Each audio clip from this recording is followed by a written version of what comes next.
Turns out divorce papers make a lousy Tiffany substitute, but a $2.8 million inheritance is the ultimate revenge accessory. Picture this. My 40th birthday dinner at Mastro's Steakhouse in Scottsdale. Me, hair freshly highlighted at Madison Reed, waiting for my husband of 11 years to arrive. The waiter keeping my Belvedere martini refreshed while I check my watch for the fourth time. Lawson finally strolls in, 42 minutes late, with that smirk that used to make my knees weak, but now just triggers my acid reflux. Sorry, babe. Conference call ran long. He slides into the booth, still wearing his salesman smile. The one that's closed countless software deals and convinced me, 11 years ago, that he was husband material. Here's where the Hallmark movie would cue the romantic music. Instead, Lawson places a small blue box on the table, that unmistakable Tiffany shade that makes every woman's heart skip. Mine certainly did, until I opened it. "What is this?" I asked, staring at legal papers where diamond earrings should be. "Divorce papers," Lawson said, signaling the waiter for a scotch. "Lucille, you're too old for me now. I need someone who, I don't know, still makes an effort.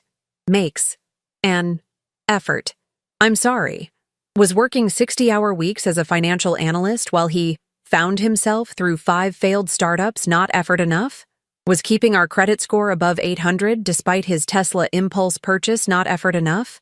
Was maintaining a BMI of 23 despite stress-eating Trader Joe's cookie butter by the spoonful not effort enough? The restaurant suddenly felt airless. Around us, couples clinked wine glasses. A birthday celebration 2 tables over erupted in off-key singing. And there I sat, on my 40th birthday, being served divorce papers by the man who'd vowed, "Till death do us part," at Four Seasons Scottsdale, with the Camelback Mountain as our witness. You know what's funny, Lawson? I took a deep breath and grabbed his Mont Blanc pen, the one I bought him for Christmas. "This might be the first thoughtful gift you've given me in years." His cocky expression faltered. He expected tears, begging, the whole "please don't leave me" montage women perform in the movies he thinks represent real life. Instead, I uncapped his pen and signed every flagged page while maintaining eye contact. "Thank you for the present." "Wait, that's it?" Lawson's perfectly whitened teeth stopped mid-gleam. "What did you expect? A scene from Real Housewives of Scottsdale?" Sorry to disappoint. I took a substantial sip of my martini, savoring both the vodka burn and his confusion. See, Lawson operates on the assumption that a woman turning 40 automatically enters panic mode about dying alone with cats. His entire strategy hinged on me being so terrified of starting over that I'd negotiate, beg for another chance, or settle for terrible alimony terms just to avoid the stigma of being divorced. What he didn't factor into his master plan was my Aunt Estelle. Aunt Estelle Barrett, my mother's eccentric older sister, had lived her best unmarried life as a pharmaceutical executive at Merck. At 58, she cashed out her stock options, told corporate America to kiss her sensibly clad feet, and bought a quinta in Portugal's Alentejo region. For the past 14 years, she'd lived among olive groves and vineyards, sending me philosophical emails about Portuguese wine at 3 a.m. and Venmoing me $200 every birthday with the message, "Buy something frivolous, darling." What Lawson couldn't have known, what I didn't even know during that birthday dinner, was that Aunt Estelle had passed away quietly in her sleep 19 days earlier, on May 24th. While I was signing away my marriage, her estate was already being processed by international attorneys. "So, that's really it? You're not going to fight me on this?" Lawson looked genuinely disappointed. The man had rehearsed arguments in his head, prepared for my emotional breakdown, and I'd robbed him of his dramatic moment. "Lawson, you just told me I'm too old for you. What exactly would I be fighting for? The privilege of watching you have a midlife crisis up close? The front row seat to your inevitable hair plugs and leather bracelet phase? No thank you." He signaled for another scotch, visibly recalibrating. "Well, okay then. My lawyer will contact yours about asset division. The house, the investment accounts. We'll need to liquidate most of it." And there it was. The real reason behind the birthday ambush. Our marital assets. The 4-bedroom Gainey ranch house we'd bought when the market dipped. The investment portfolio I'd carefully managed to a 12% annual return while he blew his commissions on golf weekends at True North. The Roth IRAs, the emergency fund, the 529 plan we'd optimistically started for kids we never had. Fair division, I nodded, sliding the signed papers back across the table. Communal property laws apply. What's ours is ours. Lawson relaxed, Victoria's smile returning. My lawyer will be in touch about the house sale. Perfect, I said, standing and smoothing my theory dress. I'll need a new place anyway. Something with a view, maybe. Don't get ahead of yourself, Lucy, he chuckled. Housing market's insane right now. You might want to look into those new apartments by the mall. More your budget after we split everything. I placed a 50 on the table for my drinks. Happy birthday to me. Enjoy your scotch. It's on me, like the last 11 years of your life. Walking out of Mastro's that night, I felt strangely light. The Arizona summer heat hit me like a wall as I stepped outside, but instead of wilting, I took a deep breath of the desert air. Palm trees swayed against the darkening sky, and for the first time in years, I felt something unexpected. Relief. I didn't know about Aunt Estelle's passing yet. I didn't know about the inheritance that was making its way through international banking systems. I just knew that somehow, at 40, I was being handed a blank slate. My phone pinged as I reached my car. A text from my best friend Olivia. How's the birthday dinner? Did he finally get you those diamond studs you've been hinting at? I laughed out loud in the parking lot. Not exactly, I typed back. He got me freedom. Drinks at your place in 20? What? I'll open the emergency valve. Front door unlocked. Get here now. As I drove across Scottsdale toward Olivia's boutique owner bachelorette pad, I had no idea that the universe was about to hand me the most satisfying revenge plot I never planned. That in exactly 12 days, on June 24th, I'd receive a call that would change everything. That my soon-to-be ex-husband's face would contort in ways I'd cherish forever when he discovered what happened. All I knew as I pulled into Olivia's driveway was that I was 40, getting divorced, and somehow, inexplicably, excited about what came next. The best revenge wasn't even on my radar yet. But oh, was it coming. Olivia's condo was my sanctuary that night. All sleek white furniture and abstract art that probably cost more than my car. As a successful boutique owner who dressed half of Scottsdale's ladies who lunch, she had both the taste and income for the finer things. And right now, she was pouring me a glass of champagne that cost more than the special occasion bottle Lawson and I kept in our fridge for 3 years. He did not serve you divorce papers in a Tiffany box. That is next-level sociopathic, Olivia declared, handing me the crystal flute. Though I'm not surprised. This is the same man who gave you a Peloton for your anniversary after you mentioned wanting a weekend at Canyon Ranch. I took a long sip. He said I'm too old for him now. Apparently, turning 40 means I've crossed some invisible line into senior citizenship.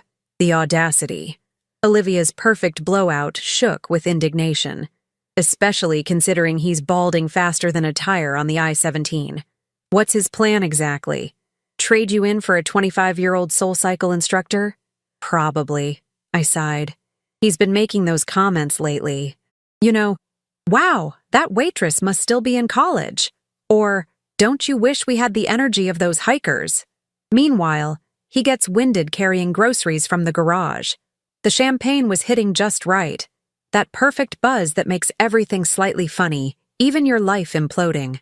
What does this mean financially? Olivia asked, always practical despite her flair for drama.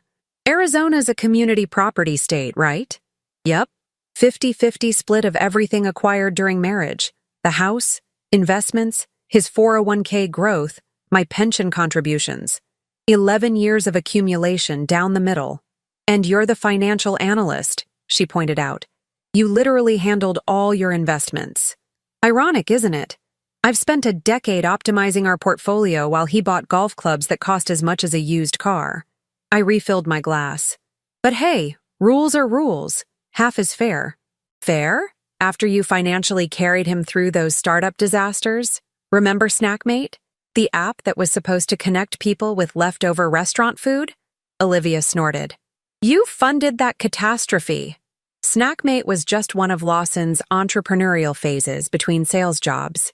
3 months of development, 2 weeks of beta testing, and one cease and desist letter from a restaurant chain that didn't appreciate being listed without permission. A $30,000 lesson in why Lawson should stick to selling other people's software. At least the house has appreciated, I shrugged. We bought it $675,000. It's worth about $1.2 million now. So you'll get a decent payout, Olivia nodded. Enough for a fresh start. If we can sell quickly. Lawson mentioned liquidating most of it, which I know means he'll want cash fast. I twirled my glass, watching the bubbles. He's probably already put a down payment on a bachelor pad in Old Town. Men, Olivia muttered. Their midlife crises are so predictable they should come with warning labels. The next morning, I woke on Olivia's guest bed with a champagne headache and 17 missed calls. 16 from Lawson, 1 from Meredith, his mother. I ignored Lawson but called Meredith back. Despite being my soon-to-be ex-mother-in-law, Meredith Drake had always been decent to me. A retired elementary school teacher with a fondness for ceramic angels and judgmental comments disguised as concern, she nevertheless had a sharp mind that her son failed to inherit. "Lucille, darling," her voice dripped with rehearsed sympathy when she answered. "Lawson told me everything. I'm just devastated for you both." Translation. Lawson called his mommy immediately after I walked out, spinning whatever victim narrative made him look best. "It's certainly a surprise," I said neutrally. "Not how I expected to celebrate 40. Well, 40 is a milestone," she said, as though that explained everything. Men just process these transitions differently. When Harold turned 40, he bought that ridiculous convertible. Harold, Lawson's father, had indeed purchased a red Mustang at 40, then promptly left Meredith for his dental hygienist. Like father, like son, I supposed. Though Meredith had gotten the house and half of Harold's dental practice in the settlement. She wasn't as financially naive as Lawson might be expecting me to be.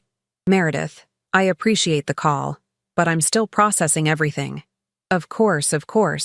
I just wanted to check that you're okay, and to invite you to Sunday dinner. Just because this is happening doesn't mean you're not still family." Sunday dinner at the Drake household had been a monthly obligation throughout our marriage. 3 hours of Meredith's dry pot roast and passive-aggressive commentary on everything from my career. "It's wonderful you're so dedicated to spreadsheets, dear. To my childless state. Some women just aren't meant for motherhood, I suppose.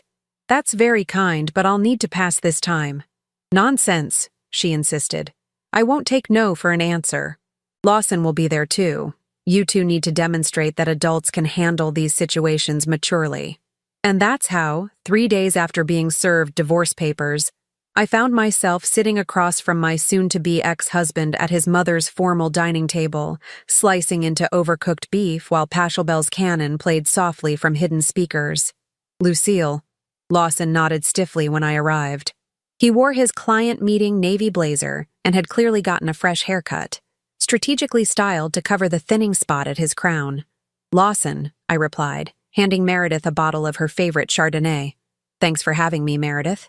"Family is family," she declared, ushering us to the table set with her wedding china. Even in transition.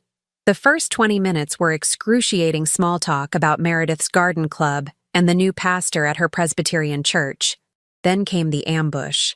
"So," Meredith dabbed her lips with a monogrammed napkin, "Lawson tells me you've agreed to a quick sale of the house." I carefully set down my fork. "We haven't actually discussed specifics yet." "But you signed the papers," Lawson interjected. "My lawyer said your signature means you're agreeable to liquidation terms." "I signed acknowledgement of divorce filing," I corrected. "Asset division is separate. And I'd prefer to have my own lawyer review everything before agreements." Lawson's jaw tightened. "That will just drag things out unnecessarily." "Actually," I took a deliberate sip of water, "Arizona law requires full financial disclosure and equitable distribution. Rushing could disadvantage both parties." "See?" Meredith turned to her son. "Lucille is being perfectly reasonable. This is why you should have discussed things with her before serving those papers." Lawson's face darkened. "Mom, we agreed you wouldn't—" "I'm just saying," Meredith continued, "serving more potatoes neither of us wanted. Surprising someone at a birthday dinner isn't the approach your father taught you." "Right," Because Dad was such a relationship expert, Lawson muttered. The tension crackled like Arizona heat lightning. I suddenly understood why I was really invited. Meredith wasn't supporting me. She was using me as a prop in her ongoing passive-aggressive performance art with her son. I think, I said carefully, what's important now is moving forward respectfully. Lawson and I had 11 years together, and how we handle this transition matters. Exactly, Meredith beamed. And since you don't have children to consider, there's really no reason this can't be amicable. Why, the Petersons from my church divorced last year and still serve on the community outreach committee together. Lawson checked his Rolex, the one I'd helped him select for his 40th birthday 2 years ago. I've got an early flight tomorrow. San Jose client meeting. On a Monday. Meredith frowned. That's not like your company. New account, he said quickly. Very important. West Coast tech startup. Huge potential. I recognized the too smooth explanation, the slight shift in his posture. Lawson wasn't going to a client meeting, but I no longer had the right, or the interest, to question his lies. I should go too. I stood, folding my napkin. Thank you for dinner, Meredith. It was illuminating.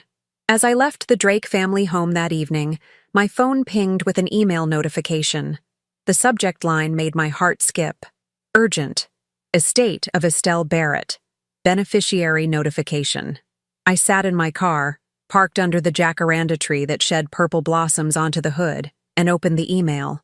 The first line read, "This notification is to inform you of your status as primary beneficiary of the estate of Estelle Barrett, recently deceased." My hands trembled as the words blurred through unexpected tears. Aunt Estelle was gone. And apparently, she had left me something significant enough to warrant urgent international correspondence.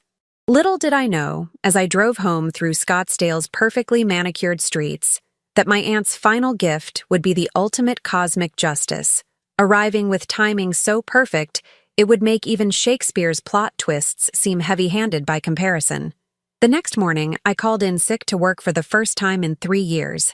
My boss, a numbers guy who appreciated my perfect attendance record, didn't even question it. Take whatever time you need, Lucille. Divorce is essentially emotional bankruptcy with worse paperwork. I sat at my kitchen island, soon to be half Lawson's kitchen island, sipping coffee and staring at the email about Aunt Estelle. I'd need to contact the international law firm handling her estate. Immediately after that, I'd need to find my own divorce attorney. The universe was handing me multiple life-altering events with the efficiency of an Amazon distribution center. At 9 a.m. sharp, I called the number in the email. A crisp British accent answered, "Harrington, Whitfield and Associates, International Estate Law. How may I direct your call?" After verifying my identity with enough personal details to commit identity theft, I was connected to James Whitfield himself. "Ms. Barrett, thank you for your prompt response. First, please accept my condolences on the loss of your aunt. She was a remarkable woman. You knew her personally?" I asked, surprised. "Indeed. I handled Ms. Barrett's affairs for the past decade. She was uniquely forthright about her intentions." That sounded like Aunt Estelle, the woman who once sent me a Christmas card that read, "Religion is mythology with better marketing. Happy solstice, darling." Mr. Whitfield, the email mentioned I'm her primary beneficiary? Correct. Your aunt left explicit instructions. The estate includes her Portuguese property, liquid assets, investment portfolio, and various personal items. The total valuation is approximately $2.8 million USD. I nearly dropped my phone. "I'm sorry. Did you say $2.8 million? Yes, that's correct. Ms. Barrett was quite savvy with her Merck stock options and subsequent investments. The Quinta in Portugal has also appreciated considerably." My coffee went cold as Whitfield detailed the inheritance. Aunt Estelle had left everything to me, with small bequests to her housekeeper and gardener. The funds were already being processed through international banking channels, with full transfer expected within 9 business days. "There's one more thing," Whitfield added. "Your aunt left a letter to be delivered upon execution of the will. It should arrive via courier tomorrow." After hanging up, I sat motionless at my kitchen island. $2.8 million. Not lottery winnings, but life-changing money nonetheless. The kind of money that meant freedom. The kind of money that, had it arrived 2 weeks earlier, might have made Lawson reconsider whether I was too old for him. And then it hit me. The timing. The divorce was filed but not finalized. The inheritance was coming through during the legal limbo between marriage and divorce. I called the top divorce attorney in Scottsdale, Vanessa Mitchell, whose billboards along Scottsdale Road showed a formidable woman in a red power suit with the tagline, "Because your ex has a lawyer too." Vanessa Mitchell's office. "I need a consultation today. It's urgent." The receptionist paused. "Ms. Mitchell is fully booked until next Thursday. Please tell her it concerns a $2.8 million inheritance received during divorce proceedings from Lawson Drake." 20 minutes later, I was sitting in Vanessa Mitchell's corner office overlooking Camelback Mountain. She was everything her billboard promised. Impeccably dressed, razor sharp, and exuding the confidence of someone who vacations with Supreme Court justices. "So," she leaned forward after I'd explained my situation, "you signed initial divorce papers on June 12th, but no asset division agreements. You learned about your inheritance on June 15th, and the funds will transfer within approximately 9 business days." "That's correct. And when did your aunt pass away?" "May 24th. 19 days before my husband filed for divorce." Vanessa's perfectly lined lips curved into something between a smile and a predator's assessment of prey. "Ms. Barrett, are you familiar with the concept of separate property in Arizona law?" I nodded. "Assets acquired before marriage or through inheritance or gift." "Precisely. In Arizona, inheritances are the separate property of the recipient, even if received during marriage. Since your aunt passed away before divorce proceedings began, and you'll receive the funds before the divorce is finalized," she let the implication hang in the air. "The inheritance is entirely mine," I finished. "Lawson has no claim to it."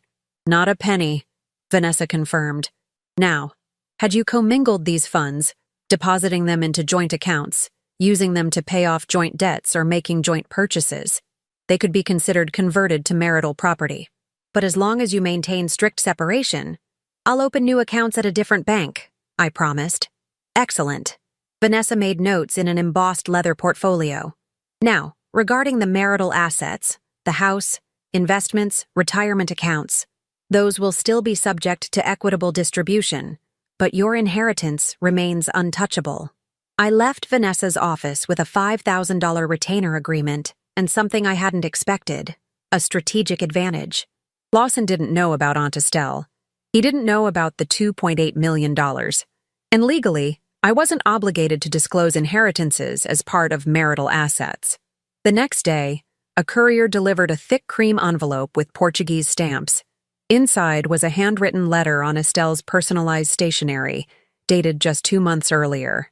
"My dearest Lucille, if you're reading this, I've finally escaped the tedious business of aging. Don't waste time mourning. I've had a spectacular run. I'm leaving you everything because you're the only family member who never asked me for money, while simultaneously being the only one who could be trusted to manage it properly. The delicious irony. Use this freedom wisely. I spent 58 years building someone else's empire before realizing I could have my own. Don't wait as long as I did. Your aunt who preferred quality wine to mediocre people, Estelle P.S.? If that husband of yours is still around, do reconsider. The man has the financial instincts of a carnival goldfish and the depth of a desert puddle." I laughed through my tears. Even from beyond, Aunt Estelle could read situations, and people, with unerring accuracy. That afternoon, I opened new accounts at Chase Bank, separate from the Bank of America accounts Lawson and I shared. I arranged for the inheritance funds to be transferred directly to these new accounts. I contacted HR to redirect my upcoming paychecks. I changed my passwords on every financial website. The pieces were falling into place when my phone rang. "Lawson. Lucy," he began, using my nickname like we were still on good terms. "My lawyer mentioned you've retained Vanessa Mitchell. Bit extreme, don't you think? She's known for being aggressive. Is there a question in there somewhere, Lawson?" He sighed dramatically. "Look, we can keep this simple. Quick house sale, split everything down the middle, done in 30 days. No need for attack dog attorneys. I prefer having professional guidance. I replied neutrally, especially given the surprise delivery method of our divorce. Still hung up on that? His voice carried that patronizing tone he used when explaining why I shouldn't be upset about whatever thoughtless thing he'd done. It was a symbolic fresh start, for both of us. In a Tiffany box, on my birthday. Creative, right? Anyway, the real estate agent is coming tomorrow to list the house. I've already moved most of my stuff to a storage unit. This was news to me. You've been in our house while I've been staying at Olivia's? Our house, he emphasized.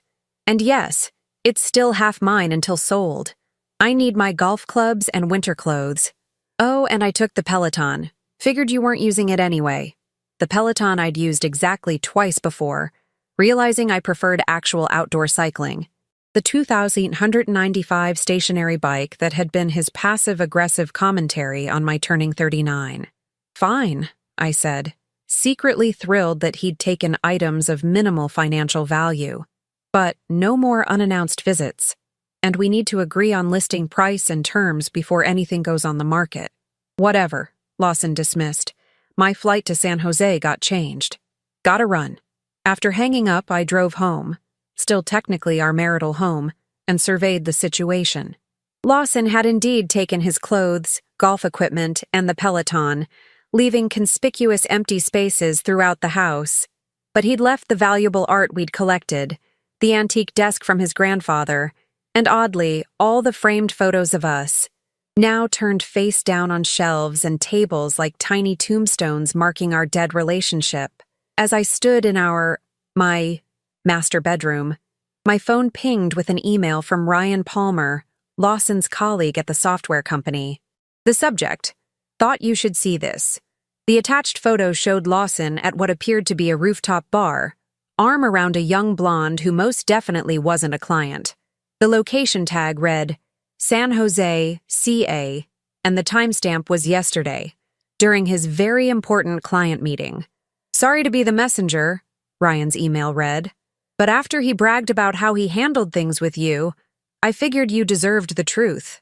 I sat on the edge of the bed, staring at the photo. The blonde couldn't be older than 28. Her Instagram handle was visible on the photo tag, Icebrook Fitness. Undoubtedly the SoulCycle instructor Olivia had jokingly predicted. Instead of anger, I felt something unexpected. Complete clarity. In that moment, I knew exactly what I needed to do. I opened my laptop and composed an email to Vanessa Mitchell. Need to accelerate proceedings. Also, what's your position on creative but entirely legal methods of ensuring equitable asset division when one party is acting in bad faith? Her response came within minutes. I've found that the most devastating weapon in divorce is often the absolute truth, strategically deployed. Come by the office tomorrow at 9. Bring coffee and that photo. Vanessa Mitchell's office became my war room for the next week. We spreadsheet warriors are nothing if not methodical, and divorce strategy, it turns out, is just asset management with better revenge potential. The photo of Lawson with Ms. SoulCycle is useful, Vanessa explained, but not in the way you might think. Arizona is a no-fault state. His affair doesn't entitle you to more assets. However, it does give us leverage in negotiations. How so? I asked. Men like your husband care about their image. The threat of public embarrassment can be more motivating than financial considerations. She tapped her red-tipped nails on her desk. Also, does his company have a non-fraternization policy? I thought about it. Yes, actually. He complained about it once when an executive got fired for dating a subordinate. Excellent, Vanessa smiled. Now, about those funds from your aunt. The inheritance cleared on June 23rd, exactly 11 days after Lawson served me divorce papers in that Tiffany box. The timing couldn't have been more perfect if Aunt Estelle had orchestrated it herself from beyond. My separate Chase accounts now held $2,137,462.19, positioned safely beyond Lawson's reach. Meanwhile, I'd returned to work, maintaining perfect normalcy. My coworkers knew about the divorce. News travels fast when the office gossip is also the HR coordinator, but not about the inheritance. I filed reports, attended meetings, and managed my clients' portfolios with the same precision I was now applying to dismantling my marriage. On June 26th, Lawson texted me, Meeting with my lawyer today. Your offer through Vanessa is unreasonable. The art collection was purchased with my commissions. This was factually incorrect. We'd bought our modest art collection, mostly southwestern landscapes and one abstract piece that looked like a toddler's finger painting, but was apparently worth $12,000, using our joint account. I had the receipts. Literally. Check your email, I replied. Just sent all purchase receipts from our joint account. 3 hours later, his lawyer withdrew the objection. The house went on the market on June 30th, priced at $1.25 million based on comparable properties in our neighborhood. By July 7th, we had 3 offers, the highest at $1.28 million. Lawson pushed to accept immediately. What's the rush? I asked during our awkward conference call with both lawyers. The market is hot. We might get a better offer if we wait another week. I have expenses, Lawson snapped. Not all of us can crash indefinitely at a friend's condo. Translation: Brooke the SoulCycle instructor had expensive taste, and maintaining 2 households, even temporarily, was straining Lawson's finances. Perfect. Let's hold for one more weekend of showings, I suggested reasonably. If nothing better comes in, we'll accept the $128 million. Lawson grudgingly agreed, but I could hear his impatience. He needed liquidity, and he needed it yesterday. Interesting, considering he'd been the one to initiate divorce proceedings. Almost as if he hadn't considered the practical financial implications of splitting our assets. That weekend, a cash offer came in at $132 million with a 15-day close. We accepted, and suddenly the countdown to financial separation was very real. On July 8th, the day we signed the house sale papers, I received a call from the HR department at Nexus Software Solutions, Lawson's employer. Ms. Barrett, this is Patricia Winters from Nexus HR. I understand you're currently in divorce proceedings with Lawson Drake? That's correct, I confirmed, curious where this was heading. We've received some concerning information about Mr. Drake's conduct, and company policy requires we investigate any potential violations involving employees. Would you be willing to answer a few questions? I hadn't initiated this. Ryan Palmer apparently had principles his colleague lacked, but I certainly wasn't going to impede an HR investigation. Of course. 2 hours later, my phone exploded with texts from Lawson. What did you do? HR called me in. I'm on administrative leave pending investigation. They mentioned ethical concerns and potential policy violations. Did you seriously go to my company? I replied with perfect calm. I didn't contact your HR department. Perhaps you should discuss this with Brooke from San Jose, the one you were with during your very important client meeting. The typing bubbles appeared and disappeared several times before. This is low, even for you. No, Lawson. Low is serving divorce papers in a Tiffany box on someone's 40th birthday. Low is lying about business trips while dating someone who teaches spin classes for a living. I'm just sitting here watching karma work its magic. He didn't reply, but I imagined him pacing his sterile apartment, running calculations on how administrative leave might affect his finances right as we entered the final phase of divorce proceedings. On July 10th, while Lawson was still on leave, the final divorce settlement landed in my inbox. Vanessa had negotiated masterfully. The house proceeds would be split equally after the mortgage payoff. The investment accounts would be divided with consideration for future tax implications, more favorable for me. Lawson would keep his 401k, and I would keep my pension. The art would be sold at auction, proceeds split evenly. And then there was the part Lawson didn't yet know. I had accepted a new position at Meridian Financial Advisors, a boutique firm that had been recruiting me for months. I'd start August 1st with a 30% salary increase and equity options. The timing meant this new opportunity would be entirely mine, post-divorce. The judge finalized our divorce on July 28th, exactly 46 days after Lawson declared me too old for him. The house sale closed the same day, with proceeds distributed to our separate accounts. By then, Lawson had been formally reprimanded by Nexus for violating their ethics policy. He kept his job but lost his chance at the regional director position that had been all but promised to him. Brooke, I later heard, had moved on to a personal trainer at Equinox with a yacht and better deltoids. That evening, As I sat in Olivia's guest room, where I'd been staying while apartment hunting, my phone rang. Lawson. "It's done," he said, his voice flat. "We're officially divorced." "Yes," I agreed. "Congratulations on your freedom from the elderly." He ignored the jab. "I just wanted to say, I hope you're okay. Financially, I mean. I know this all happened fast, and with the housing market being what it is, well, if you need any advice on investments or anything." The audacity of this man, assuming I would be struggling without his financial wisdom, almost made me laugh out loud. "That's thoughtful," I replied neutrally, "but I think I'll manage." "Well, if you change your mind. I know this divorce wasn't what you wanted, but sometimes life takes unexpected turns. Maybe down the road, we could even grab coffee and—" "Lawson," I cut him off gently. "I appreciate the sentiment, but I'm actually doing quite well. In fact, I've got some news of my own to share." "Oh?" I could hear the curiosity in his voice. "New job?" "That too. But I was actually referring to my Aunt Estelle. You remember her? Lived in Portugal, sent philosophical emails at odd hours." "Vaguely," he said. "What about her?" "She passed away in May. Left me a little something in her will." "That's nice," he said distractedly. "A keepsake or something?" "Or something," I agreed. Her estate was just settled, $2.8 million to be precise. The silence that followed was so profound I could practically hear his brain cells misfiring as they processed this information. "You're joking," he finally managed. "Not at all.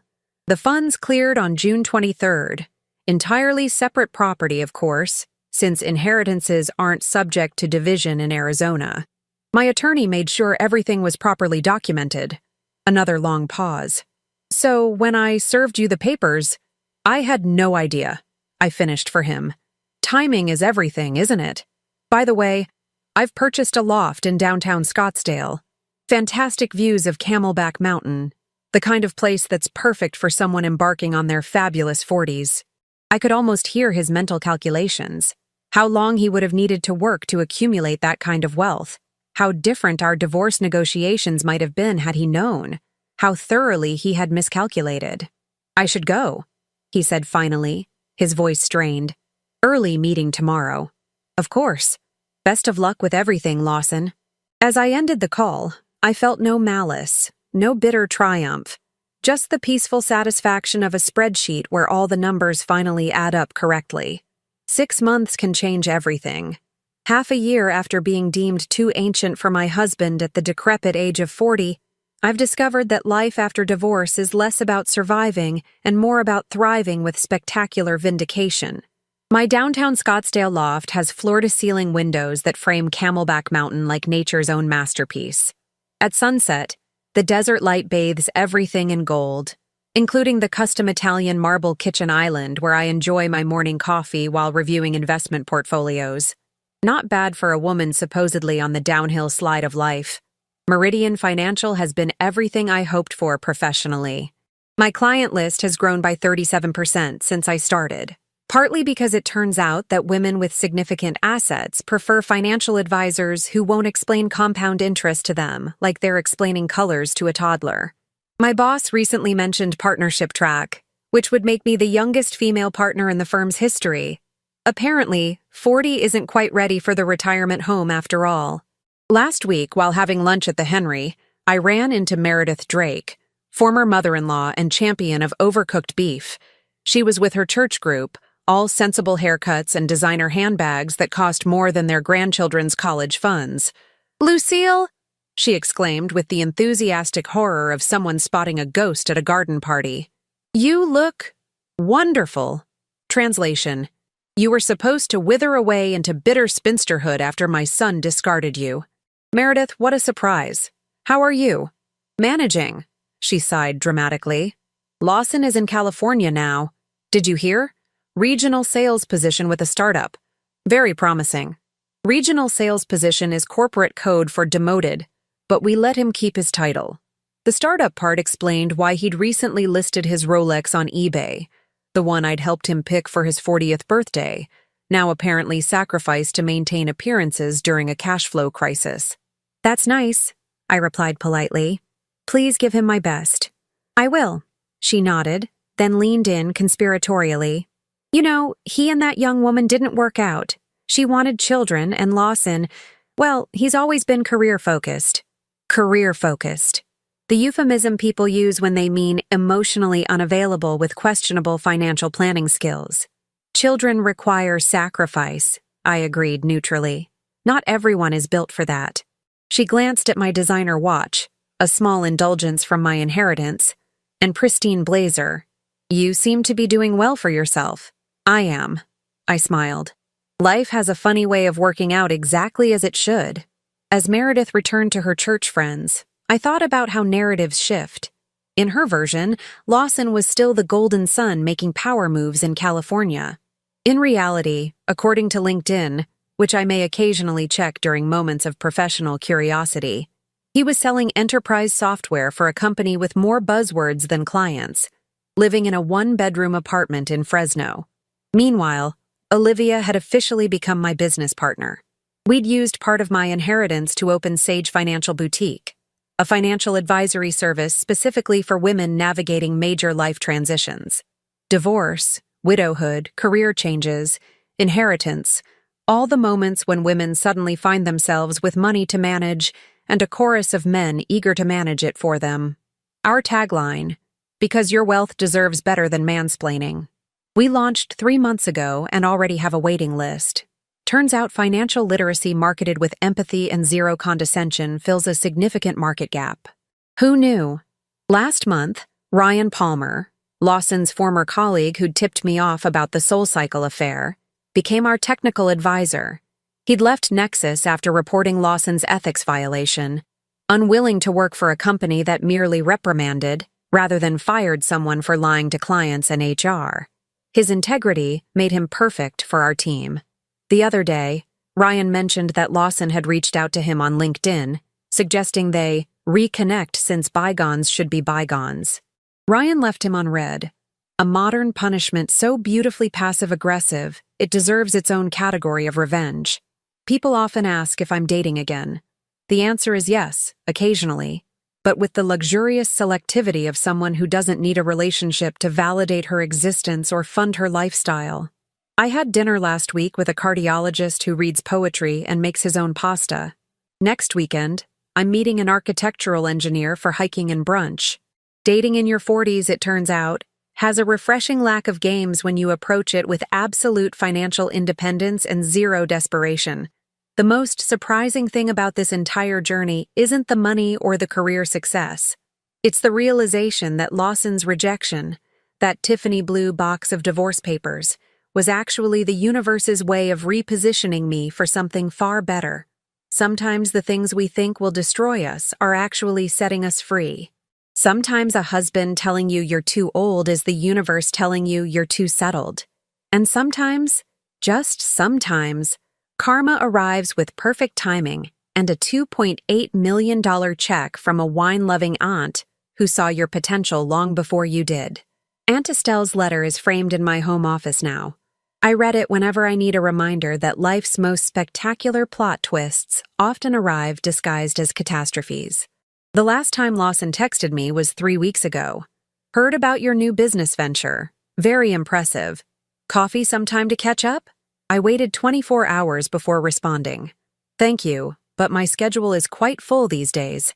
Best of luck with everything in Fresno. He read it at 2:17 a.m. Never replied. 40, it turns out, isn't too old for success, happiness, or even petty satisfaction. It's just too old for settling, for mediocre marriages, undermining partners, and lives built around other people's limitations. If there's a moral to this story, it's simple.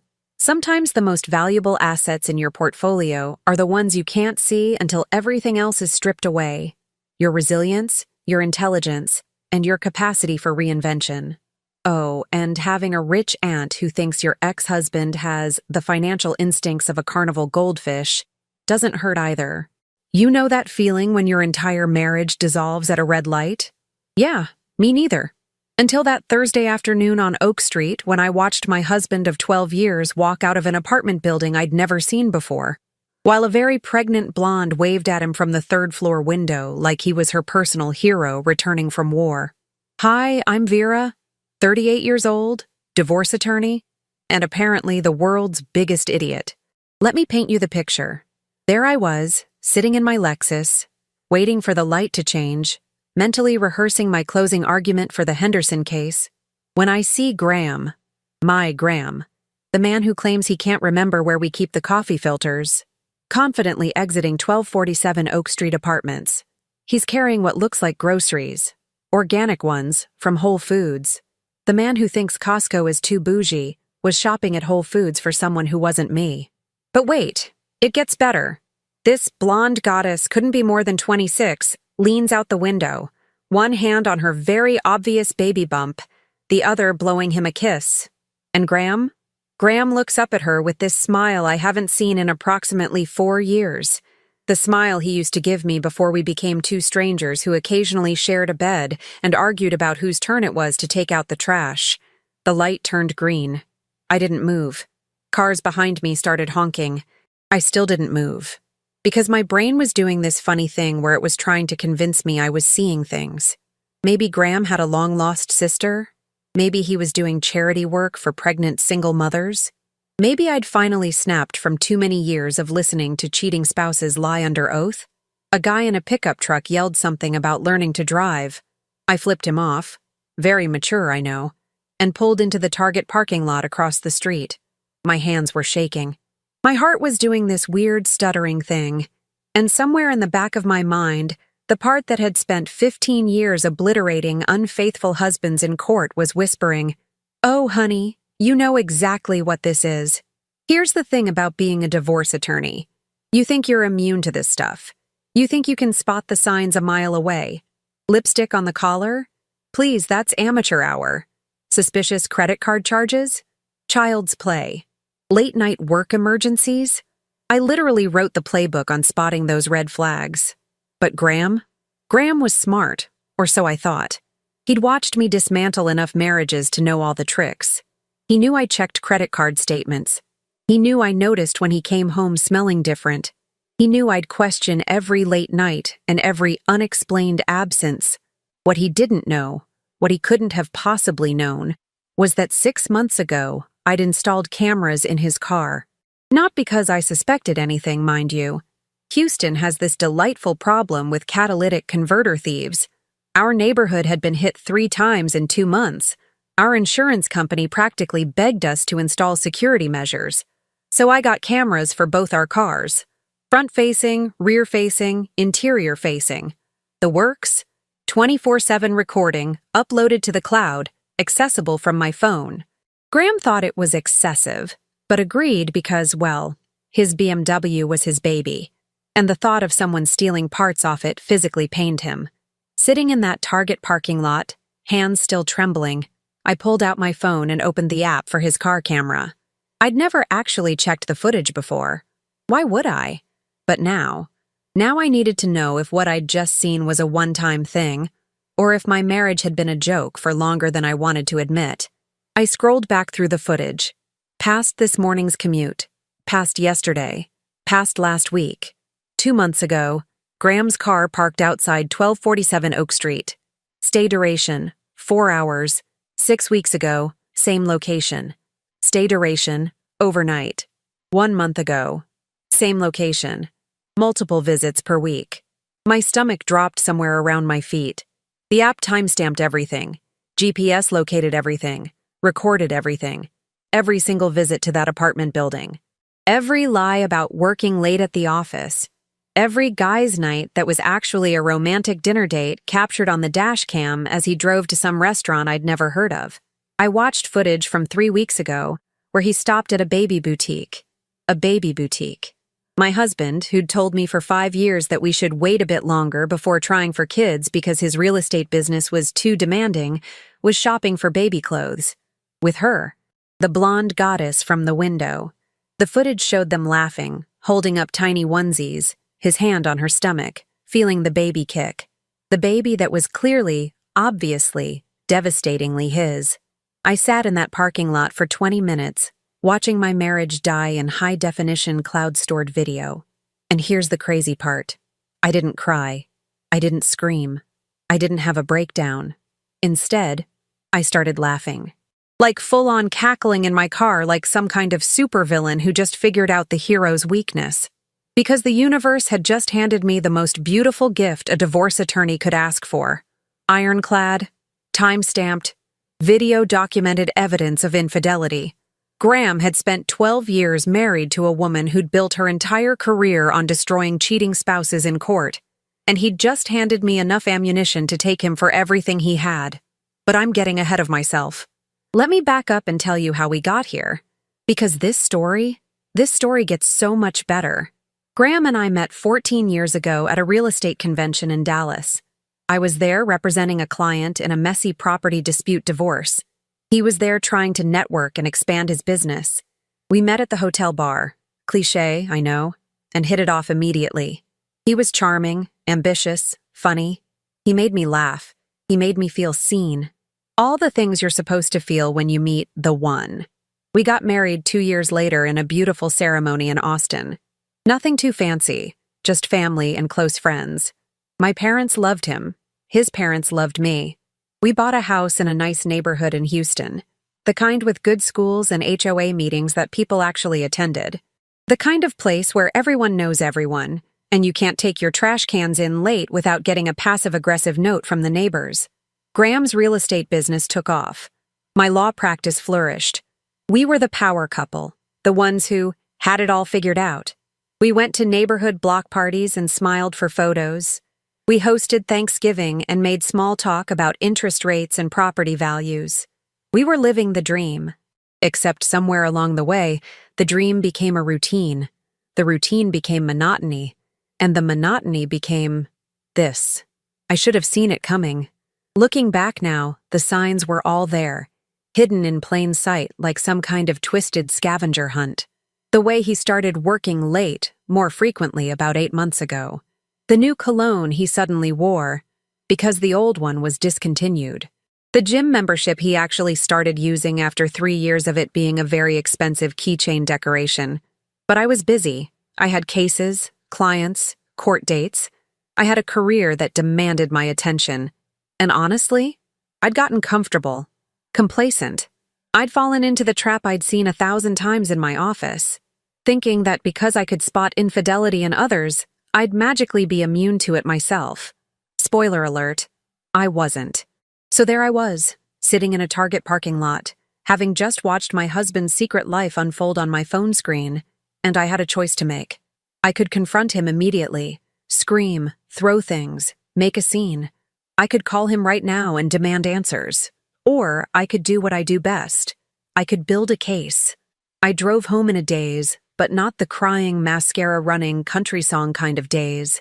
No, this was the laser-focused, calculating, spreadsheet-creating kind of daze that had made me one of the top divorce attorneys in Houston. The same focus that had earned me 2 published articles in the Texas Bar Journal on uncovering hidden assets. Graham had been so proud of those articles. Never occurred to him I might use those same techniques on him. By the time I pulled into our driveway, what would soon be my driveway, I'd already mentally drafted my strategy. Graham's car wasn't home yet. Of course it wasn't. He was probably still at the apartment, assembling a crib or painting a nursery or doing whatever devoted baby daddy things he'd refused to do with me for 5 years. I walked into our house and saw it all differently now. Every piece of furniture we'd picked out together suddenly felt like evidence. Every photo on the wall felt like a lie. There we were at our wedding, looking stupidly happy. There we were in Colorado on our 5th anniversary, both of us smiling like we hadn't already started becoming strangers who happened to share a zip code. I opened his closet. Everything looked normal. Suits arranged by color, because yes, my husband was that guy. But then I saw it. A small gift bag pushed way back on the top shelf behind his winter coats. I pulled it down. Inside was a receipt from Tiffany & Co., dated 2 weeks ago. Amount, $3,200. My hand went instinctively to my left ring finger, touching the engagement ring Graham had given me 12 years ago. The one that cost $1,800. Apparently, inflation had hit Graham's romantic gestures. Or maybe just his guilt. I kept digging. Because once you find one thing, there's always more. That's divorce attorney rule number 3. Found a second cell phone buried in his gym bag. Burner phone. Prepaid, untraceable to our family plan. Turned it on. No password. Rookie mistake, Graham. The text thread with L was extensive. Months of messages. Pet names that made me want to throw up. Plans for their future. Discussions about baby names. But the real kicker? A message from 3 days ago. Can't wait until this is all over and we can finally be a real family. Just a few more months and I'll tell her. Promise, baby. Graham was planning to tell me. Eventually, after the baby was born. How considerate of him to wait until his mistress had given birth before blowing up our marriage. The front door opened downstairs. Graham was home. Babe, I'm home. Sorry I'm late. Got stuck showing a property. The lies rolled off his tongue so smoothly. 12 years of practice, I supposed. I walked downstairs, burner phone in my pocket, smile on my face. Hey, honey, I said, kissing his cheek. He smelled like her perfume. Something floral and young and probably from Target. How was your day? Exhausting, he said, loosening his tie. This market is insane. Everyone wants to buy. Nobody wants to pay what things are actually worth. Want me to order takeout? I'm too tired to cook. Sounds perfect. I ordered Thai food from his phone while he showered. Sent a quick text to Elle. Miss you already. Her response came immediately. We miss you too. Baby was kicking so much today. I think she knows when Daddy's here. They were having a girl. Graham had always told me he wanted sons. Boys carry on the family name, he'd said. Apparently, that rule didn't apply to mistress babies. I deleted the messages and put his phone back. We ate dinner on the couch, watching some Netflix show neither of us cared about. He told me about his day, heavily edited version. I told him about my case, about how I was representing a woman whose husband had hidden assets all over town. Some guys are just stupid, Graham said, shaking his head. Like, if you're going to cheat, at least be smart about it. I almost choked on my pad thai. The audacity, the absolute irony of this man, sitting here lecturing about cheating husbands while his pregnant mistress waited for him across town. Yeah, I agreed. Some guys think they're so smart, but they always mess up somewhere. There's always evidence. Always a trail. That's why I could never do it, he said confidently. Too stressful. Too many moving parts. I smiled. You're absolutely right. Too many moving parts. That night, after Graham fell asleep, I went downstairs and did what I do best. I built a case. First call, Marcus, my investigator. Best in the business. And ironically, someone Graham himself had recommended years ago. Marcus, it's Vera. I need full surveillance on someone. Digital, physical, financial, everything. Who's the target? My husband. Silence. Then, oh damn. Vera, I'm sorry. Don't be sorry. Just be thorough.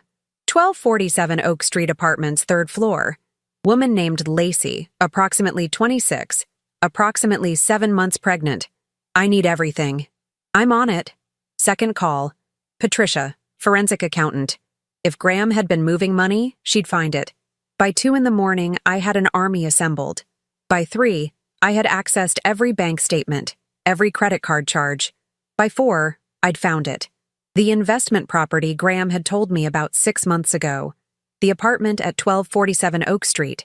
Purchased using $70,000 from our home equity line of credit that I'd co-signed on. He'd literally bought his mistress a love nest with my money. I found the baby registry, Pottery Barn Kids, West Elm, all the expensive stuff. Guess what credit card he'd used? Our joint account? That crib? I'd technically paid for half of it. The designer stroller? Marital assets. I laughed. Actually laughed out loud at 4:30 in the morning. Graham thought he was so smart. Thought he'd covered his tracks. But here's the thing about being married to a divorce attorney who'd literally published research on finding hidden assets. You should probably assume she knows every trick in the book. Friday morning, Graham kissed me goodbye before heading to work. I smiled and told him to have a great day. Then I got to work. Called my firm, told them I was taking a personal day. Marcus called with an update. Lacey worked at Pure Bar downtown, made $30,000 a year, had been seeing Graham for 11 months. Met him when he sold her friend a condo. Patricia found another $20,000 in charges. Baby furniture, maternity clothes, prenatal vitamins, all on our cards. By noon, I had a complete financial picture. By 2, I'd drafted divorce papers. By 4, I'd filed them with the court, requesting an emergency hearing based on dissipation of marital assets. By 5, when Graham texted saying he'd be late because of a client dinner, I was sitting in my attorney's office. Yes, I hired representation because representing yourself is stupid, finalizing strategy. The plan was simple. Serve him at the gender reveal party. I'd found the invitation in his burner phone. Tomorrow, Saturday afternoon, Lacey's apartment. All her friends and family celebrating baby girl Richardson. Yes, that was going to be the baby's last name. My attorney, Diane, looked at me with something between admiration and horror. You're going to serve him at the baby shower? Gender reveal party, I corrected. And yes, with you there, and Marcus to document everything.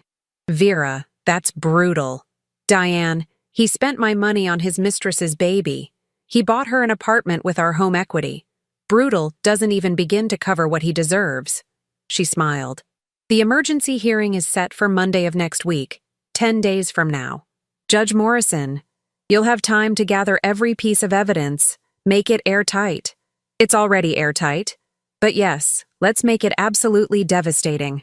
I went home that evening and cooked dinner. Real dinner, Graham's favorite, pot roast. Set the table with our good dishes. Lit candles.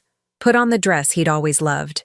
When he came home at 9, smelling like her again, he looked confused. What's all this? Just wanted to do something nice, I said sweetly. Felt like we needed a real dinner together. He looked uncomfortable. Guilty. Good. We ate dinner, making small talk. He told me about his fake client. I told him about my fake day. We were both lying, but only one of us knew it. I love you, he said, reaching across the table to take my hand. I looked at him and felt nothing. The man I'd married was gone. Maybe he'd never existed. I love you too, I lied back, because tomorrow, at 2 in the afternoon, at his pregnant mistress's gender reveal party, Graham was going to get the first surprise. And in 10 days, in front of Judge Morrison, he was going to get the second one. The one that would actually destroy him. Saturday morning, I woke up feeling like it was Christmas. Except instead of presents under a tree, I was about to deliver the gift of consequences to my cheating husband. Call me petty, but after 11 months of lies, I'd earned a little vindictive joy. Graham was still asleep beside me, snoring softly, blissfully unaware that his entire world was about to implode in approximately 4 hours. I watched him for a moment. This man I'd shared a bed with for 12 years and tried to find some sadness, some regret, some tiny piece of the love I'd once felt. Nothing. Just a cold, calculating satisfaction. I got up, made coffee, and started getting ready. Not my usual Saturday yoga pants and messy bun. No, today required strategy. I chose a sleek black dress, professional but not too formal, expensive but not flashy. I wanted to look like exactly what I was, a woman who had her life together while his fell spectacularly apart. Graham stumbled downstairs around 10, rubbing his eyes. Morning, babe. You look nice. Going somewhere? Meeting Diane for lunch, I said, which wasn't technically a lie. Diane would be there, just not for lunch. Cool. I've got some showings this afternoon. He poured himself coffee, kissed my cheek, and headed back upstairs to shower. Showings. Right. The gender reveal party started at 2. I'd seen the EV'd on his burner phone. Pink and blue balloons, cute little question mark graphics. It's with a blank space waiting to be filled. Lacey had registered at Pottery Barn Kids, Williams-Sonoma, and Restoration Hardware Baby and Child. Because apparently, basic Target baby gear wasn't good enough for my husband's side piece. The party invitation said, casual attire, light refreshments, prepare for a sweet surprise. The only surprise was going to be me, Diane, Marcus, and a process server crashing their little celebration. At 1:30, I left the house. Graham was in his study, probably rehearsing whatever elaborate lie he'd tell me about his afternoon. I didn't say goodbye. I met Diane and Marcus in the Target parking lot across from 1247 Oak Street, the same parking lot where I'd had my little epiphany 2 days ago. Marcus had a camera with a telephoto lens. Diane had her briefcase. I had divorce papers and approximately 12 years of rage wrapped in designer clothing and excellent posture. "You ready for this?" Diane asked. "I've been ready since Thursday." The process server, a guy named Joel who'd worked with me on dozens of cases, pulled up in his sedan. "Vera, I gotta say, this is the most dramatic service I've ever been asked to do. Joel, after today, you'll be able to dine out on this story for years. We waited until 2:15. Fashionably late, as they say. Let the party get going. Let everyone get comfortable. Let Graham relax into his fake life before I burned it to the ground." Marcus went up first, posing as a delivery guy. He'd scope out the apartment, confirm Graham was there, count how many people were present. 3 minutes later, my phone buzzed. "Target confirmed. Approximately 15 guests, mostly women. Your boy is playing Proud Papa, hand on her stomach, the whole 9 yards. It's honestly nauseating." Perfect. Diane, Joel, and I walked across the street. My heart was pounding, but my hands were steady. This was it. The moment I'd been building toward for 48 hours. We took the elevator to the 3rd floor. I could hear music and laughter from Lacey's apartment before we even turned the corner. The door was propped open, one of those parties where people were flowing in and out, casual and comfortable. I walked in first. The apartment was decorated exactly as I'd expected. Pink and blue streamers everywhere. A dessert table with gender-neutral cupcakes. A giant balloon arch that probably cost more than Lacey's monthly rent. About 15 women were scattered around the living room, chatting and laughing. And there, in the center of it all, was Graham. He had his arm around Lacey, his hand resting on her very pregnant belly, smiling at something someone had just said. He looked happy. Genuinely, completely happy. Happier than I'd seen him in years. That's when he saw me. The smile died on his face like someone had flipped a switch. His arm dropped from Lacey's waist. His mouth opened, but no sound came out. Lacey followed his gaze, saw me standing in her doorway, and her face went from confused to terrified in about 2 seconds. "Hi, honey," I said brightly, walking into the apartment like I'd been invited. Surprise! The room went silent. 15 women stared at me like I'd just crashed a funeral, which, in a way, I had. The funeral of Graham's double life. "Vera," Graham finally managed. "What? What are you doing here?" "Well, you said you had showings this afternoon, but then I realized you forgot some important documents at home." I turned to Joel. "Would you mind?" Joel stepped forward, professional and efficient. "Graham Richardson, you've been served." He handed Graham the divorce papers. Graham took them with shaking hands, staring at the documents like they were written in a foreign language. "Vera, wait, I can explain." "Oh, I'm sure you can. You're a real estate agent. You're great at selling things. But here's the thing, Graham. I'm a divorce attorney. I'm great at destroying things. Specifically, lying, cheating husbands who use marital assets to fund their mistress's lifestyle." Lacey made a small squeaking sound. "Marital assets? Oh, sweetie, did he not tell you?" I turned to her, my smile sharp enough to cut glass. "This adorable apartment you're living in? Purchased with $70,000 from our home equity line of credit. That furniture? Our joint credit card? That crib I can see in the nursery? Also, our money. Congratulations. You're living in a love nest I technically paid half for. Hope you like it, because the court's going to be very interested in recovering those assets." One of Lacey's friends gasped. Another pulled out her phone, probably to record this, which was fine. The more witnesses, the better. Graham's face had gone completely white. "Vera, please, can we talk about this privately?" "Privately? Like how you privately had an 11-month affair? Like how you privately got another woman pregnant? Like how you privately drained our accounts to play house?" I laughed. "No, Graham. We're way past private." Diane stepped forward, all business. "Mr. Richardson, I'm Diane Foster, Mrs. Richardson's attorney. You'll notice the emergency hearing is scheduled for Monday morning. The court has granted a temporary restraining order freezing all joint accounts, pending the hearing on dissipation of marital assets. You'll also find a motion for exclusive use of the marital home. I suggest you retain counsel immediately. Graham looked like he might throw up. Good. Lacey started crying. You told me you were divorced. You said it was finalized. Oh, this just kept getting better. He told you we were divorced. I turned back to Graham. Really? That's the story you went with? So what was I then? Your extremely committed ex-wife who still lived with you, shared a bed with you, and apparently funded your new relationship? I was going to tell you, Graham said weakly. I was going to tell you both. After the baby, I repeated. How considerate. Really shows your planning skills. Speaking of which, Graham, you might want to check your bank accounts. Oh, wait, you can't. They're frozen. Guess you'll have to ask Mommy for money now. Marcus was getting all of this on camera from the hallway. Perfect. I turned to leave, then paused. Oh, Lacey? Congratulations on the baby. She's adorable in the ultrasound photos. I particularly liked the one from the appointment on March 15th. You know the one Graham paid for with our insurance? Yeah, my insurance company is going to love that little detail. I walked out of that apartment with my head high, Diane beside me, leaving behind a room full of shocked silence and one very ruined gender reveal party. In the elevator, Diane started laughing. That was the most savage thing I've ever witnessed. I'm not done yet, I said. That was just the opening statement. Monday's hearing is going to be the closing argument. My phone started buzzing before we even reached the parking lot. Graham calling.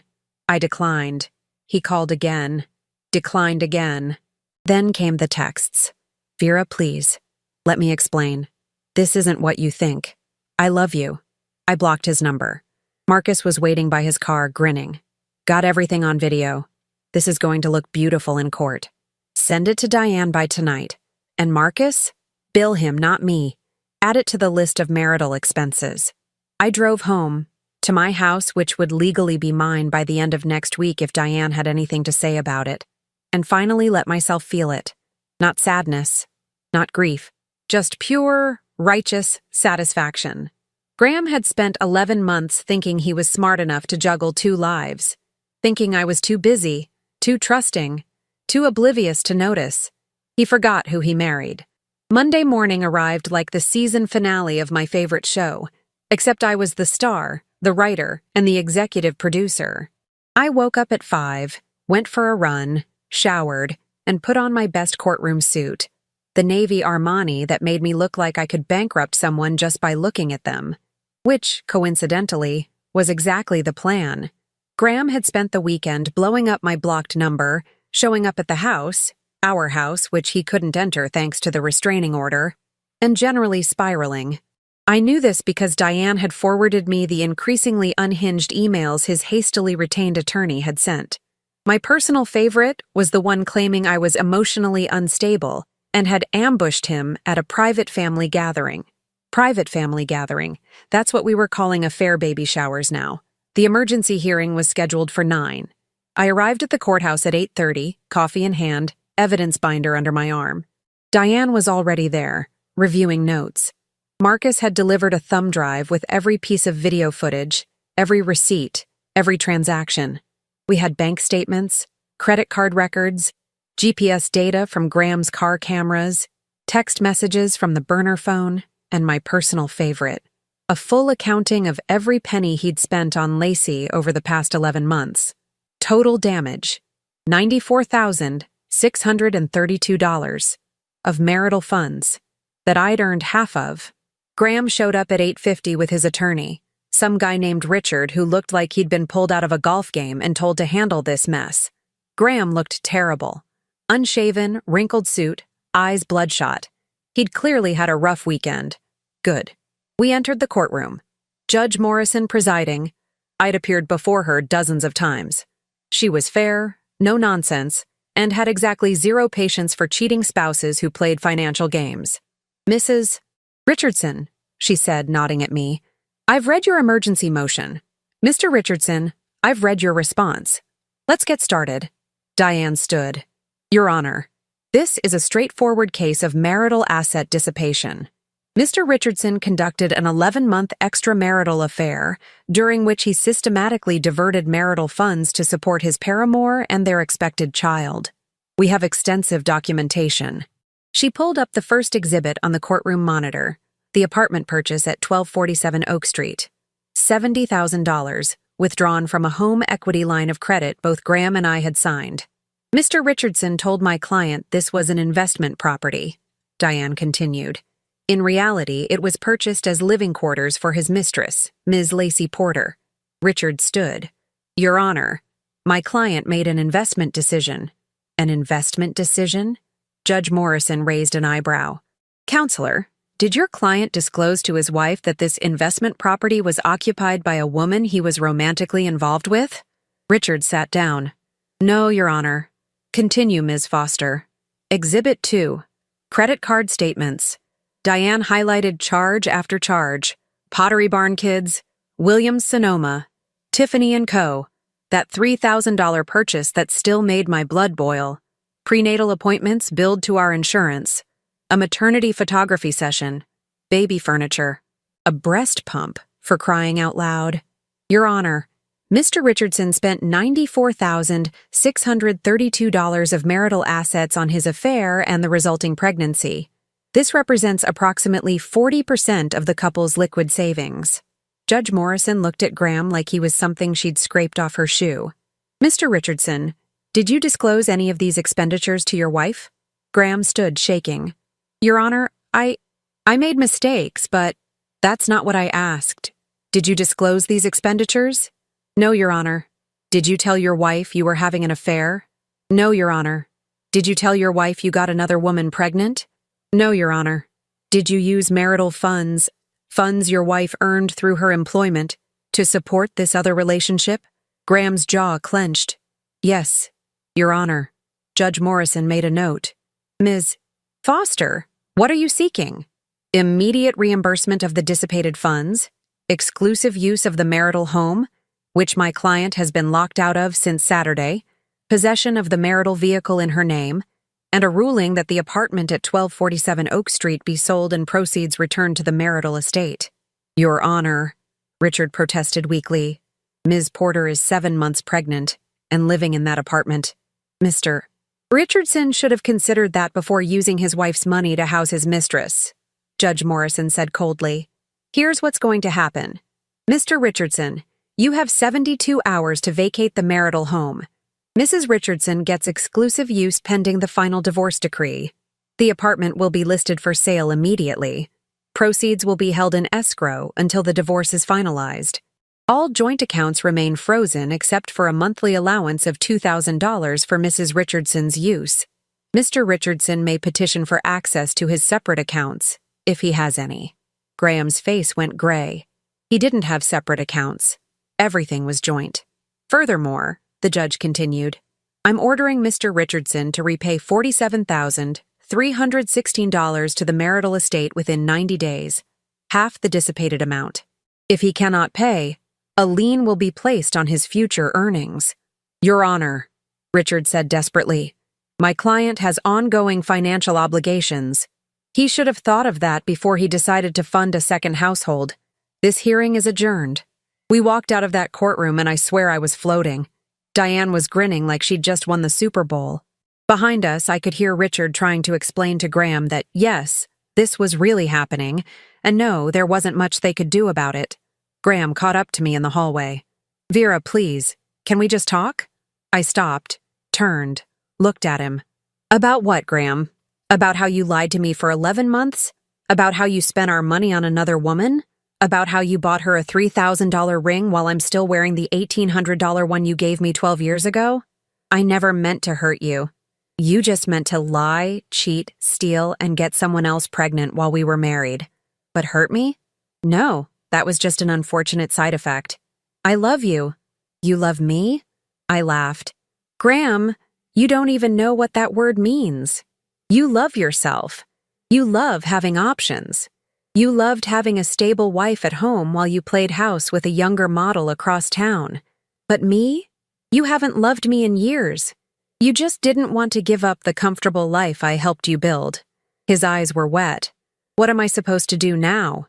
I don't know, Graham. Maybe get a job? Maybe move in with your mother? Maybe ask Lacey if she has a spare closet? Not my problem anymore. I started walking away. Vera, I stopped one more time. Oh, and Graham? That BMW you love so much? The one in your name? Might want to check the divorce petition. I'm claiming it as compensation for emotional distress. Hope you like public transportation. The next 72 hours were glorious. Graham showed up Tuesday afternoon with a U-Haul, rented, because I'd gotten the truck, and moved his stuff out while I watched from the kitchen window, drinking wine and smiling. He took his clothes, his golf clubs, his precious flat-screen TV. I kept everything else. The furniture, the art, the kitchen stuff, the good dishes, and most importantly, the house itself. Wednesday, I changed the locks, had a security system installed, got a new garage door opener. Symbolically and literally, Graham was locked out of my life. Thursday, I got a call from Marcus. You're going to love this. Graham tried to return the ring he bought for Lacey. Tiffany won't take it back. Final sale on engagement pieces. He's out $3,000 with nothing to show for it. I laughed so hard I cried. Friday, Diane called with an update. The apartment's on the market. Lacey's moving back with her parents in Katy. Apparently, they're not thrilled about the situation. Also, Graham's mom called his attorney asking if she really has to bail him out financially. She's not happy. By the following Monday, exactly 1 week after the hearing, I had my house, my car, my dignity, and my bank account back. Graham had a studio apartment in a questionable part of town, a bus pass, and 2 households to support on a real estate agent's commission in a slowing market. I drove past his new place once. Couldn't help myself. It was in one of those buildings with coin-operated laundry and broken door buzzers. His BMW, my future BMW, pending the final decree, sat in the parking lot looking sad and out of place. I didn't feel bad, not even a little bit. The divorce was finalized 6 weeks later.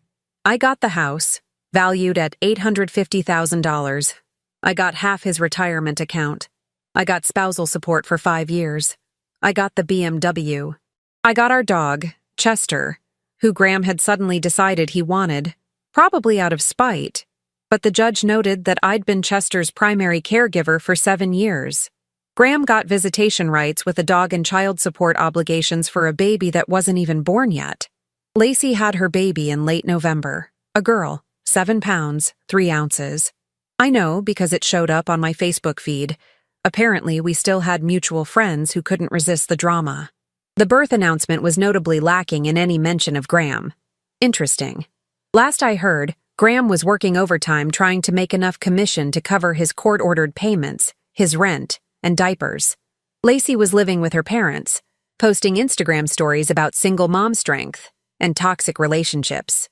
Meanwhile, I refinanced the house in my name only, adopted a rescue puppy to keep Chester company, and took myself on a 2-week vacation to Italy with money from my savings account. I ran into Graham exactly once after everything was finalized. Whole Foods, naturally. He was in the checkout line with store-brand formula and a cart full of the cheapest everything. I was behind him with organic produce, expensive wine, and a cart full of things I absolutely didn't need but could now afford because I wasn't supporting a cheating husband's double life. Our eyes met. I smiled. He looked away. I didn't say anything. Didn't need to. The sight of him counting change for baby formula while I paid for a $100 grocery bill with cash said everything that needed saying. Karma isn't just a concept. Sometimes she's a divorce attorney with excellent documentation skills and a really good lawyer. 2 years have passed since that Thursday afternoon at the red light on Oak Street. 2 years since my life imploded and rebuilt itself into something I never expected. Something better. I'm sitting in my home office right now. The home office in my house that I own outright after refinancing, and I can hear Chester and Luna, the rescue puppy who's now a full-grown disaster of a dog, wrestling in the living room. The morning sun is coming through windows I had professionally cleaned last week because I can afford that now. The kitchen has new appliances because the old ones were ours, and I wanted everything to be mine. It's funny how you don't realize you've been living in a cage until someone hands you the key. Or in my case, until you take the key, make copies, change the locks, and install a security system. People ask me all the time if I'm bitter, if I hate Graham, if I wake up angry about those 11 months of lies and the $94,000 he spent on his fantasy life. The answer is no. Not anymore. You can't hate someone you've stopped thinking about, and Graham Richardson has become nothing more than an occasional footnote in my very excellent life. I did hate him, though. For a while. Those first few months after the divorce were hard in ways I didn't expect. Not because I missed him, God no, but because I had to rebuild my entire sense of self. I'd been Graham's wife for 12 years. I'd made decisions based on we and us and our future. Suddenly there was only me, and I had to figure out who that person was. Turns out she's pretty great. I made partner at my firm 8 months after the divorce. Took on the biggest cases, the ones I'd been too cautious to pursue before because Graham always worried about what if you lose and what if it affects our reputation. Without him in my ear, I won. Every single one. My success rate is now 93%. I'm the attorney other attorneys recommend when their clients need someone who doesn't mess around. I bought a new car, not the BMW, which I sold immediately because driving Graham's precious baby felt like wearing his cologne. I got myself a Tesla. Graham would have hated it. Too flashy, too expensive, too impractical, which is exactly why I love it. I traveled. Italy, like I mentioned. Then Greece. Then a 2-week solo trip through Japan where I ate amazing food, saw incredible temples, and didn't have to check in with anyone or explain where I'd been or why I was spending money on myself. I came back with 3 suitcases of stuff I didn't need and 0 regrets. I dated. Casually at first, then more seriously. Turns out, there are actual good men out there. Men who don't lie, who don't cheat, who think a successful woman is attractive rather than threatening. I'm seeing someone now, another attorney actually, who makes me laugh and doesn't have a secret second family. The bar is low, but he clears it easily.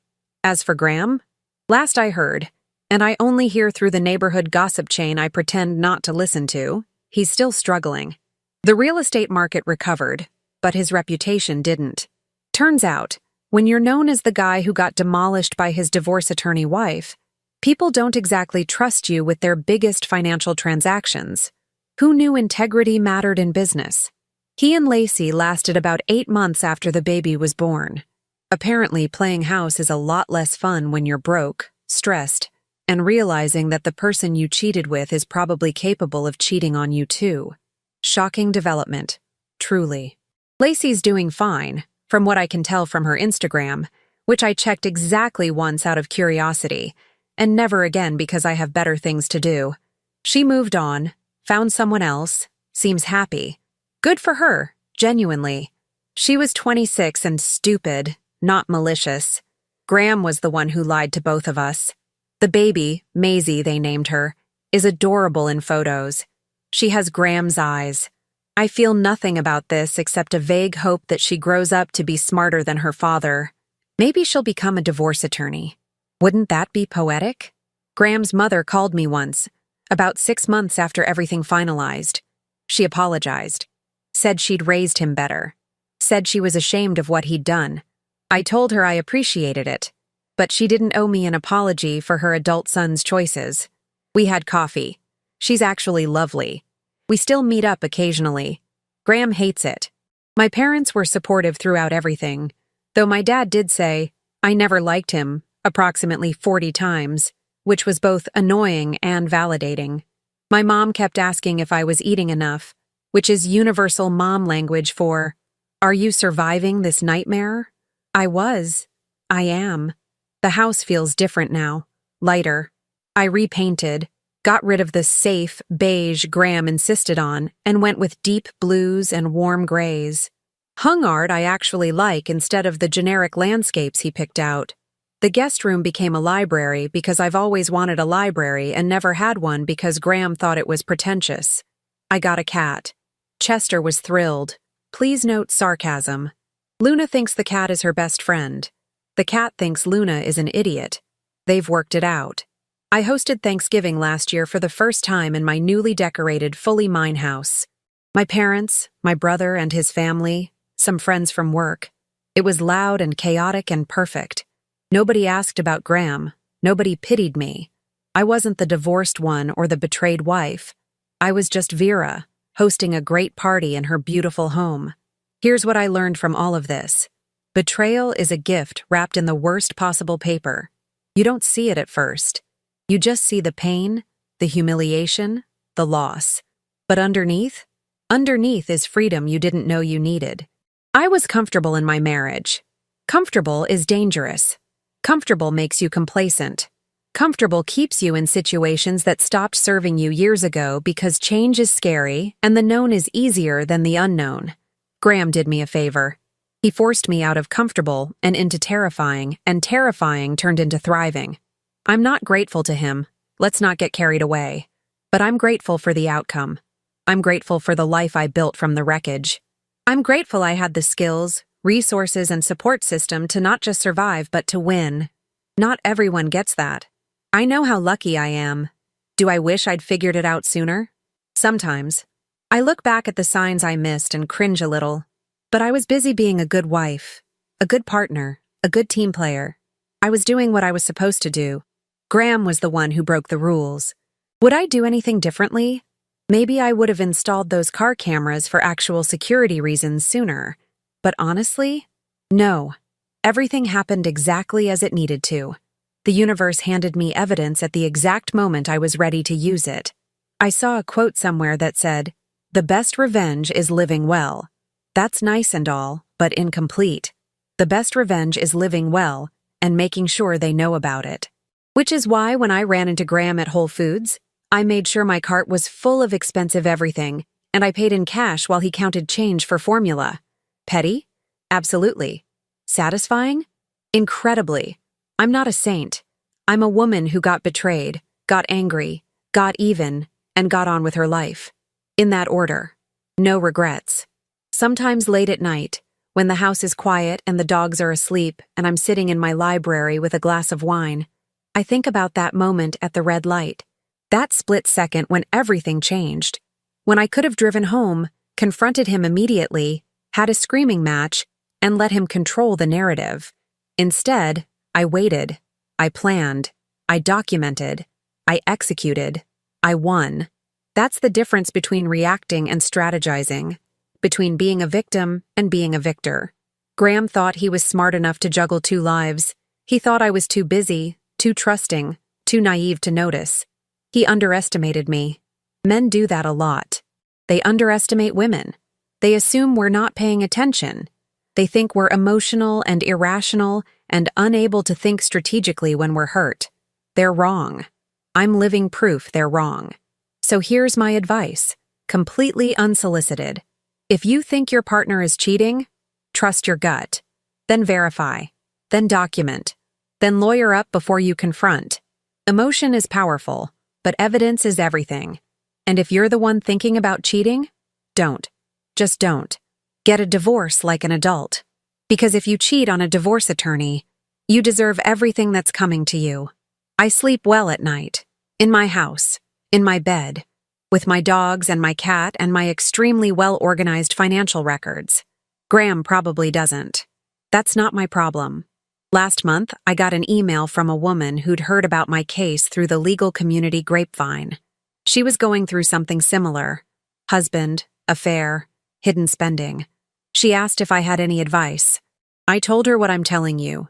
Document everything, trust nobody, and hire the best attorney you can afford. Then I referred her to Diane, who's now specialized in high-asset divorces with infidelity components.